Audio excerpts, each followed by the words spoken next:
Hey there, savvy marketers and growth enthusiasts. Welcome back to our channel. Today we have something special lined up for you.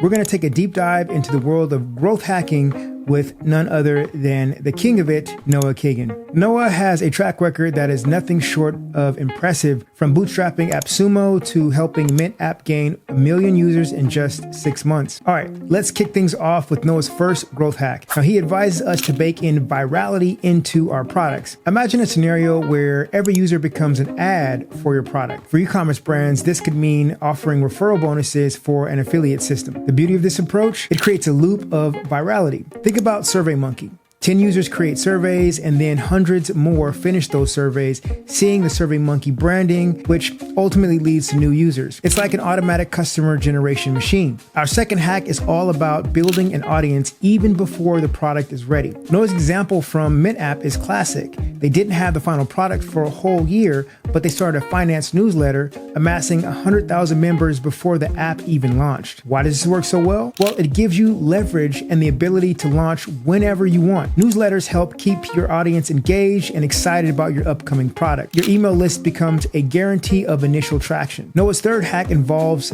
setting super specific number-driven goals. He shares how Mint's CEO challenged him to target 100,000 users in the next 6 months. So why is this effective? Because it's specific, it's time-bound, and it creates a sense of urgency. It's like setting a timer on your productivity, forcing you into a different mindset. You're not just working toward a goal, you're racing against time. The fourth hack is all about amassing your marketing channels.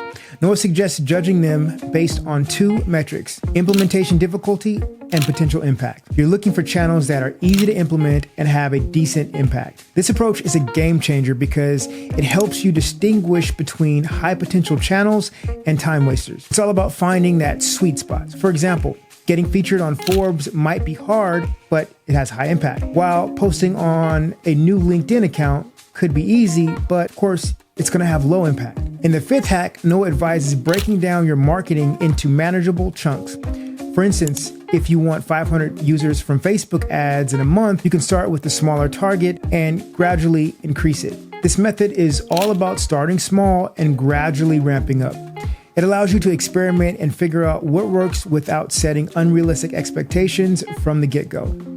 Starting with a small goal of 50 users, you have freedom to refine your strategy before aiming for bigger numbers. The sixth hack is a classic, offering free products or features to drive traffic. Sumo's tools and features are free forever, and they've attracted over 840,000 websites, including big names like Chive and Tony Robbins. So why does this strategy work? Because everyone loves free stuff, and it creates a sense of obligation. If your free product is of high quality, users are more likely to explore your paid offerings. Think of it as a lead generation tactic for free tools like calculators, ebooks, templates, or worksheets. Hack number 7 is buying an audience for a bargain. Noah once bought WordPress plugins worth $100,000 to market Sumo, and it paid off big time. This is an underappreciated hack because it's all about getting more than what you pay for. By acquiring assets with a large user base, you're essentially buying gold at the price of copper.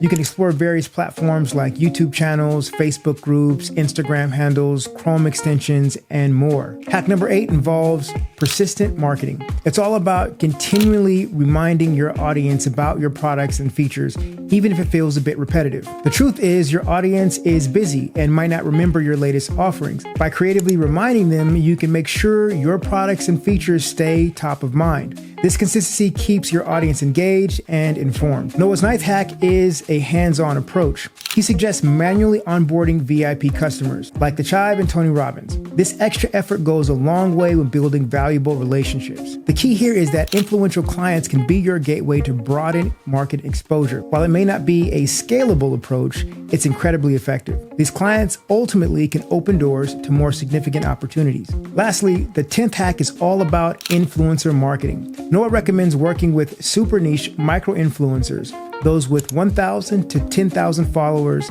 instead of going for the big names. This approach works wonders because micro-influencers are more affordable. They have higher engagement rates and are often more genuine. Ultimately, you get more bang for your buck and a fantastic return on investment. And there you have it, 10 of Noah Kagan's growth hacks that you can start implementing right now. These hacks have proven effective for him and countless others. Remember, Growth hacking is all about experimenting, learning, and adapting. So pick the hacks that resonate with your business and, of course, give them a try. If you found this video helpful, don't forget to hit that like button, subscribe for more exciting content, and share your thoughts in the comments. Thanks for tuning in, and we'll catch you in the next one. Happy hacking.